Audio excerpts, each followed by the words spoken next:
yaşamaksa dolanmış ümitlerimiz birbirine.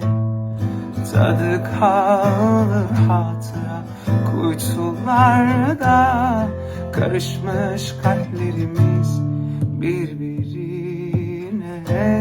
Görmeye duymaya yok ki halin, eğri doğruyu bıraktım harbi. Yaşadığım günleri hep avare. Şimdi kapkara bir yalnızlık vakti.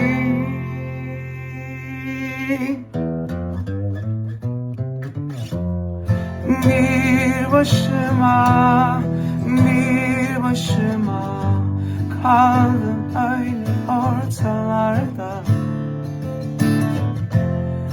Bir başıma, tek başıma ağladım yarınlarımıza. Bir başıma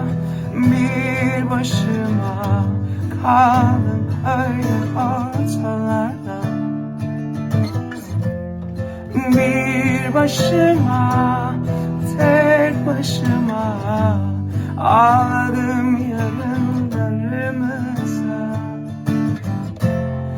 Bir başıma kaldım öyle ortalarda.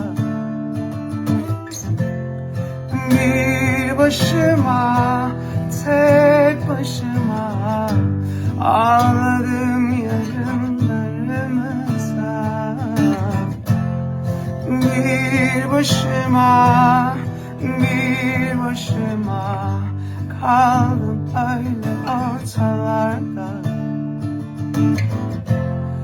Bir başıma, tek başıma ağladım yarınlarımıza.